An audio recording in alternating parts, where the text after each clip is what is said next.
Hey everyone. Good morning, good afternoon, good evening. I am so excited to be here for Coffee Break with Dawn. I am sporting some water with me today and no coffee because it's evening here in Calgary. And tonight I wanted to share some myths and facts about hypnosis.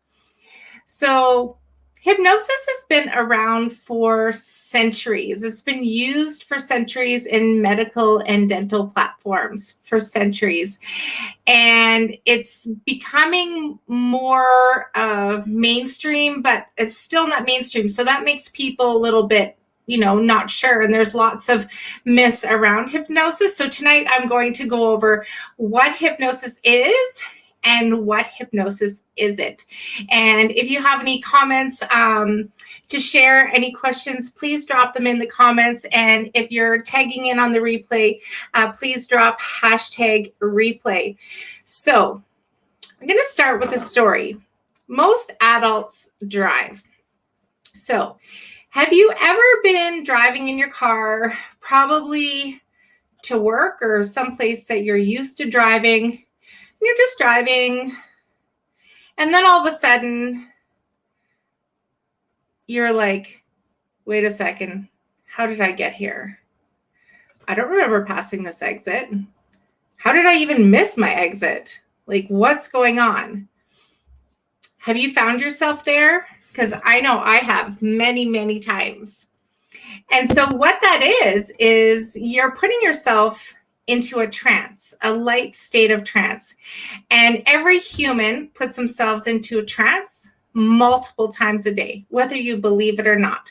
So when you're driving, when you're on your phone, when you're watching TV, somebody could be saying something to you and you're responding, but you don't even realize what you're responding to. That's all a trance. Humans go into a trance very easily, in and out. And so for those of you who think that you cannot be hypnotized, you actually hypnotize yourself every single day by putting yourself in a heightened state of focus and concentration.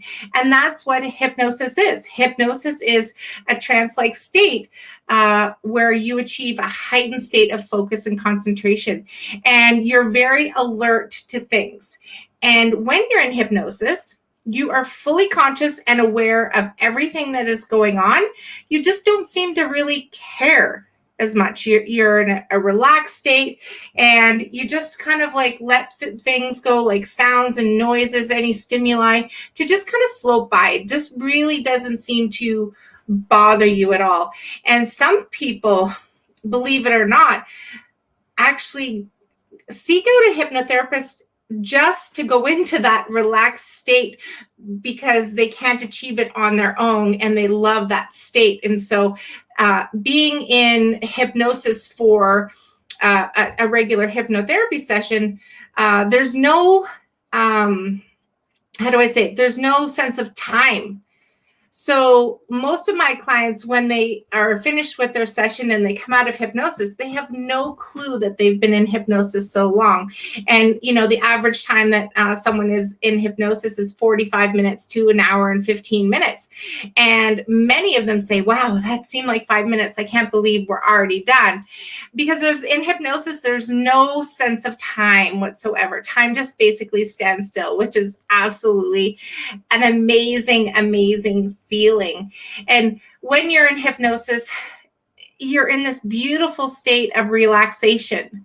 And so it allows the conscious mind, and you're still conscious, you're still aware of everything, but your conscious mind basically kind of steps aside. And that allows your subconscious mind to open up. And that happens naturally when you're first waking up in the morning and when you're falling asleep at night. That's when your conscious mind basically steps aside and your subconscious mind opens up and steps forward. And that is when you're most highly suggestible. And that's how hypnotherapy and therapy using hypnosis works, is we get our clients into this heightened state of trance where we access the subconscious mind to help you find solutions that you already have in your mind, but help you find the answers to those. And so whatever the subconscious mind does not know what's real or imagined. So it's just the same with law of attraction. So if you're constantly saying, I don't want this, I don't want this, I don't want this, I don't like this, your subconscious mind does not hear the don't. All it hears is this, this, this. And you keep getting this, this, this. Whether it's a positive thing or a negative thing, your subconscious mind just hears the this. It doesn't hear don't or want. So that's how hypnosis really works is we can help a client get the results they want by a real or imagined event, which is absolutely, I mean, it's super cool that you can do that. And so hypnosis is something that many people seek as a last resort in hypnotherapy. They've tried everything. They've tried talk therapy. They've tried coaches. They've tried everything, and nothing seems to be really getting them the results they want. So they're like, oh, well, maybe I'll try hypnotherapist. And the thing is, hypnotherapy is 97% more effective than talk therapy, than your traditional counseling and psychology. So counseling and psychology, you have to go back many, many, many, many times for months and years and keep continuing to talk all about your issues, your problems, your past experiences, your past trauma, your PTSD, your anxiety, your depression, all this stuff, your fears, all this stuff. This is not what hypnotherapy is at all. The less I know, the better. We don't need to know about all your feelings, emotions, all that stuff, past experiences. And I'm sure that you don't want to relive all that stuff and talk about that. And that is the beauty of how hypnosis works. So now that you know a little bit more about how hypnosis works, and you can put yourself into hypnosis, and you do put yourself into hypnosis many, many times a day. Now I want to review the myths around hypnosis. And so one of the common myths is we can control you. Once you're in hypnosis, we can control and make people do whatever we want them to do. That is absolutely incorrect. If you wouldn't do something naturally, not being in hypnosis, you definitely won't do it when you're in hypnosis. Now, people compare this to stage hypnosis, and somebody who's doing a performance for stage hypnosis, they actually have sighters around the room, and they don't pick out their subjects to go on stage until like a little bit later on in the show, because they're testing to see how suggestible people are, and they're picking out the highly, highly, highly suggestible people, and those people go up on stage. We cannot make you do anything that you don't want to do. So I couldn't put you in hypnosis and make you cluck like a chicken and running around the room, half naked. That's not what we can do. And some other people might think that hypnosis is only for someone who is weak-minded can be hypnotized. People with strong minds cannot be. This is absolutely incorrect as well. So whether you have a strong mind or a weak mind, it's all about choice. So it has nothing to do with how strong or how weak your mind is. If you choose to allow yourself to go into hypnosis, if you choose to follow the instructions, you will go into hypnosis, and you will have this beautiful, profound experience of hypnosis. And if you choose not to go into hypnosis, there's nobody that can make you go into hypnosis. So hypnosis is not for the weak-minded. It doesn't make you weak, and it's not just for people that have weak minds at all. You can have a super strong mind. And the truth is that hypnosis actually strengthens your mind, because it brings more senses to your awareness, and it actually makes your mind stronger and more powerful, allows you to deal with life better, which is, who doesn't want to be stronger and more resilient and persistent and all that stuff in life, right? So that's another common myth. The third common myth would be hypnosis is just sleep. So hypnosis is not sleep. So our clients, we you can use relaxation to get someone in hypnosis, but we don't have to use relaxation techniques to get someone into hypnosis in order to get them there. And if you were sleeping while we were working, you wouldn't respond to me at all. And so while I'm working with my clients, I'm asking them yes and no questions. They're responding with their finger, which is not their conscious mind, because they're in hypnosis. It's their super conscious mind, actually the mind outside itself, the higher mind that's answering for you. And you're just kind of like watching and you're just curious. You know, your eyes are closed and you're just enjoying the process. It is not sleep at all. And you cannot fall asleep in hypnosis. So some people will stay in hypnosis for a longer while. And the only reason, and it's not about being stuck in hypnosis, it's because they are enjoying this beautiful, profound experience of total relaxation, a feeling that most people have never experienced before unless you've been in hypnosis. And that is such a beautiful thing. And sometimes people are just like, no, I'm not coming out of hypnosis. I'm staying here. This is just way too magical, way too profound and relaxed. I don't want to come out. But as soon as I tell somebody they're going to have to pay twice as much and I'm going to double their price if they don't come out of hypnosis, guess what?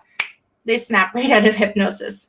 So you cannot get stuck in hypnosis. The other misconception that's out there is that hypnosis isn't safe. For example, I do all my work with my clients online like this through Zoom. And so I can see them, they can hear me, I can hear them. And what happens if someone is in hypnosis and all of a sudden something catches fire? And you're in hypnosis. Your subconscious mind is there for one thing and one thing only, and it's to protect you. And if you are in danger, it will absolutely bring you to total alertness, bring you out of hypnosis so you can get yourself and anyone else or pet in the house safe. Absolutely. You are not under any danger for any fire or any disaster in your home. And if, for example, we're working together and the internet all of a sudden drops, guess what? You're not stuck in hypnosis because I'm no longer on the other end. You will naturally come out of hypnosis. Your subconscious mind will go, oh, I don't hear anything anymore. And you come out and literally you call me and we connect again or we reschedule. Sometimes it happens if we're doing sessions over, if there's a bad storm or something like that. It's very, very rare. I've actually never had it happen before, but it is possible. And that's exactly what happens. So I don't have my pendulum, but I have this though. So some people think hypnosis is all about this. Watch this and you're going to go into hypnosis, and that's all made up, to be honest. Like I've never swung a pendulum to get any of my clients into hypnosis. I mean, if they ask for it, I guess I could do it. But that's not what hypnosis is. And the movies and media portray that as hypnosis. That is not what hypnosis is. So when you go to see a clinical hypnotherapist, they will not probably even have a pendulum in their office or with them to be able to do that for you. So the next myth I want to talk about is that you're not hypnotized if you hear what the hypnotist is saying. Well, that's totally not true because everybody's experience in hypnosis is very unique and very different. Some people drift in and out and they hear some words and then they don't hear some words and then they hear some words. And some people are super alert like the whole time. And some people aren't super alert for the whole time. So it's all about choice and you choose what you want to experience and how you want to experience. So but you're very aware of what's going on. And some of my clients at the end of the session will tell me everything, they're like, oh yeah, I heard everything. And other people are like, oh, I don't remember that. Oh, I don't remember that, and you're going to remember whatever you need to remember, and whatever you don't need to remember, your subconscious mind is going to just park it back in that filing cabinet for you to keep going on and living your life. The next myth is all about secrets. Ooh, we're going to find out something that is one of your deep, dark secrets that are hidden away in your closet. No, that's not true either. You're not going to reveal anything under hypnosis that you wouldn't reveal consciously without being in hypnosis. So again, that's the media and movies making all this stuff up. Your mind is fully aware, you're alert, you're listening and hearing to what we're saying, and you're never going to reveal your secrets. And the thing is, you can even lie under hypnosis. And this is why that the police force and testimonials and judges, they won't take any testimonial that was taken from someone who was in hypnosis, divulging what someone looked like or what happened in the event. It's just not submissible in court. And so another myth is we have superpowers. No, if I had superpowers, that'd be cool. And everybody would be a hypnotherapist. We do not have superpowers. We are like everyone else. I sleep, I eat, I work, I exercise. I'm just like everyone else, except I was trained in the area of clinical hypnosis and clinical hypnotherapy, and I know exactly how to get someone into hypnosis to get the desired outcome they want, remove those limiting beliefs, habits, fears, behaviors that they no longer want in their lives, and they want to move on, and they're not sure how to access them. And that's how I access them, is through hypnosis. So it's not, I don't have any special powers. It would be really cool if I did. And let me tell you, there'd be a hell of a lot more hypnotherapists out there if we all had superpowers. And some people think that hypnosis is just another name for relaxation. It's not, because like I said earlier, you don't need to use relaxation techniques in order to get someone into hypnosis. Literally, I can put myself into hypnosis in literally 10 seconds. You don't need, and that there's no way I could relax in 10 seconds. So you don't need to have relaxation or use relaxation to achieve hypnosis.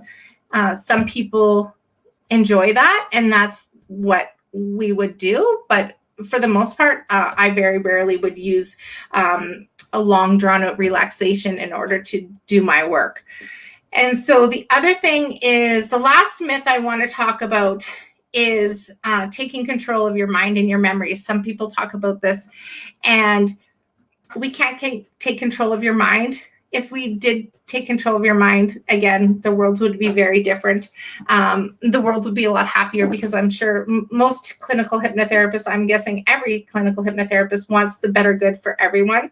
And so there would be no evil and that type of thing. So we can't take control of your mind. We can't remove memories that you've had. Okay, you always have those memories. But what we do help you do is take away their power that they have over you. Because when you're in that state and you keep having anxious thoughts about something, and you go over things over and over and over again, ruminating thoughts, they have power over you. You do not have power over them. So as part of our therapy is we help give your power back. And when you hear hypnotherapists talk about that, giving your power back, that's exactly what it is, giving your power back. Because if you have some issues and you're just letting them control your life, that is, you're giving away your power. And you always, remember, you always have a choice. Life is about choices. You can go this direction, you can go this direction, you can go this direction, you can go this direction. Life is about choices, and everything is about choice. And what you choose is your path. and that's where you go. And sometimes you might choose the wrong direction and you have to like revert and do another route. There's a tree down somewhere and you have to go a different way. And so the biggest thing is all about choice. And hypnosis and hypnotherapy, we don't, in the techniques I'm using, is we don't talk about feelings, emotions, past experiences, reliving any of that stuff. You don't have to go through all that stuff. You know, I barely have my clients talk to me at all. And my clients all have amazing, amazing transformations. You don't need to know how I do it. You just need to do nothing and just be curious. Because when you're in hypnosis, just like when you're in meditation, you're going to have this chatter going on in your head, and you're going to be thinking about things, and then you'll come back and then you'll think about other things. And that's just natural. Just like when you're meditating, if you've ever meditated and you're trying to focus on your breath and all of a sudden you're thinking about your to-do list or your groceries, then you come back. Meditation isn't about silencing your mind and having complete silence. That is very rare. And I'm sure the only people that could do that and absolutely have no thoughts coming in at all would be some people like the Buddhist monks who have been meditating since they were born, basically. So you just acknowledge those thoughts and then they go away. So you're always going to have that chatter, but you just don't hold on to the chatter. You just acknowledge it and you just let it go. So I hope this is of value to you guys, what hypnosis is and what hypnosis isn't. And the main thing that you want to realize is hypnosis can help everyone, absolutely everyone, no matter how old you are. And we actually can even do surrogacy work where, say, your child needs some help, your child is dealing with something, and you want to help your child or a friend or something like that. We can actually help that person. They don't even have to be here, which is absolutely cool. We can help do surrogacy work, surrogacy hypnosis with dogs and cats and horses, animals. It's absolutely profound. I did a surrogacy session with a gentleman, and his dog was getting separation anxiety when he had to start going back to work. And he had used hypnosis and hypnotherapy before, and he reached out and was looking for somebody to do a surrogacy session. And so, yeah, so it was really cool. And basically, that's exactly what we did. And his dog was basically pretty much back to normal after, I think it was about a week, which was really cool. So that's all that. If you guys want any more information on the work I do, if you're wondering if I can help you with something that you might not see on my page, on YouTube, wherever you're tuning in from, please feel free to message me. I'd love to chat with you. And if you're open to having a discussion, let's do it, because I'm here to share with you that hypnosis and hypnotherapy is so powerful. And absolutely, if you decide to take a chance, because I know that it's not something that just automatically people go to. So many people would rather just go get a pill or medicine to cover up the symptoms, but it doesn't get rid of the root cause. You're still going to have that high blood pressure. And I was talking to someone the other day about this, and she was describing some things that were going on. And I said, yeah, it's like high blood pressure. You know, your doctor will prescribe you medication to cover up the symptoms of your high blood pressure. But what's causing the high blood pressure? Is it your diet? Is it exercise? Is it genetics? Like, what exactly is it? Why don't you deal with the root cause instead of covering it up with medications? And that's literally what medications do. And so if you're one of those people that are on medications and you're not super happy about it and want to see if there's other options in a way too, that you might be able to one day be off those medications, because you might be able to solve your issues through hypnosis and hypnotherapy, well, maybe explore that. But until next time, guys, I wanted to wish you much success. Until next time, Coffee Break with Dawn coming to you here on Monday night, and we'll see you again next week. Bye for now.